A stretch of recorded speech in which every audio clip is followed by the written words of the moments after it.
The first Thanksgiving. The cold November wind swept across Plymouth, carrying with it the scent of the sea and the first bite of the coming winter. Samuel Bradford, 12 years old and full of wonder, stood outside his family's small wooden house.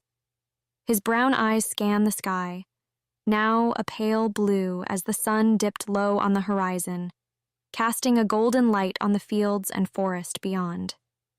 Despite the chill, there was a warmth in the air that he hadn't felt before. A sense of hope, perhaps, or the comfort of having survived the hardest year of his life. The year had been one of trial and loss. The Pilgrims, who had arrived on the Mayflower, had suffered greatly through the harsh winter of 1620.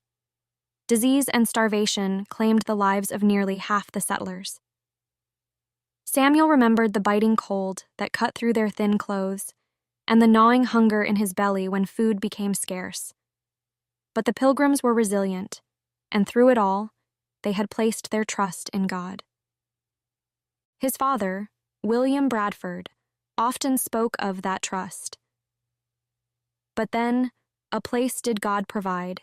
In wilderness, he did guide, unto the American shore where they made way for many more, William would say, quoting the lines he had written to remind the settlers of their divine purpose. Samuel believed those words now more than ever.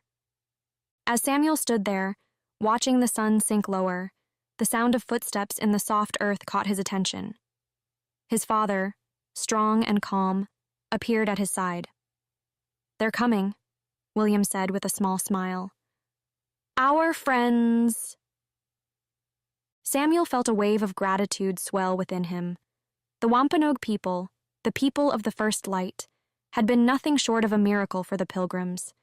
In the darkest days of winter, when their survival hung in the balance, the Wampanoag had come to their aid. Without them, the Pilgrims would not have survived. It was Squanto who had first approached them, a Wampanoag man who spoke English, a wonder in itself. He had been taken captive years earlier, brought to England, and then returned to his homeland only to find his village decimated by disease. Squanto had lived among the English and knew their ways, and when he saw the struggling Pilgrims, he did not turn them away. Instead, he extended his hand in friendship. Squanto had taught the Pilgrims how to plant corn in the unfamiliar soil, how to fish in the nearby rivers, and how to gather food from the forest. More than that, he had introduced them to Massasoit, the great Sachem of the Wampanoag. With Massasoit's guidance and protection, the Pilgrims had made it through the year. Now, as the harvest season came to a close, they would celebrate together, a feast of Thanksgiving to mark not just the survival of the Pilgrims, but the bond of friendship between two very different peoples. "They're here!" Samuel's younger sister, Mary, shouted excitedly from the doorway of their home. Samuel turned to see the group of Wampanoag approaching. Massasoit led them, his presence commanding and noble, followed by Squanto and other natives. They carried baskets of food. The long table, made from planks of rough-hewn wood, stretched across the clearing, adorned with the fruits of their labor. Large platters of roasted venison, fish, corn, gifted by the Wampanoag hunters, were placed beside bowls of peas and onions, grown in the Pilgrims' small gardens. Cornbread, its golden crust still warm from the fire, sat next to a dish of stewed pumpkin, sweetened with wild honey. There were even dried cranberries and a few wild grapes that the children had gathered from the woods. As the Wampanoag and Pilgrims found their places around the table, Samuel noticed the mingling of the two groups. Pilgrim men, their faces weathered from months of toil, sat beside Wampanoag warriors who spoke quietly in their native language. Women and children of both peoples shared smiles and laughter as they passed bowls of food between them. Samuel's father, William Bradford, stood at the head of the table, raising his hands to signal the beginning of the meal. The chatter quieted, and all eyes. On William Bradford, as he began to speak.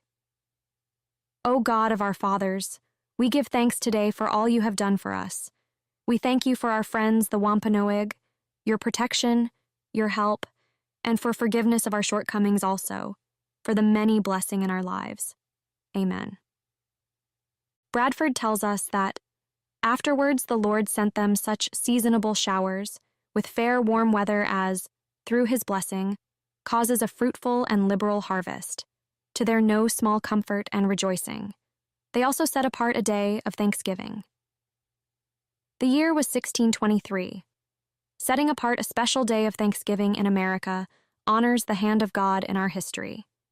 It especially honors the Pilgrims as a Christian people whom God sent to America to bring the gospel of Jesus Christ. On Thanksgiving Day, let us thank the Lord for what he has done for our land and for us. But then, a place did God provide, in wilderness he did guide, unto the American shore, where they made way for many more. William Bradford.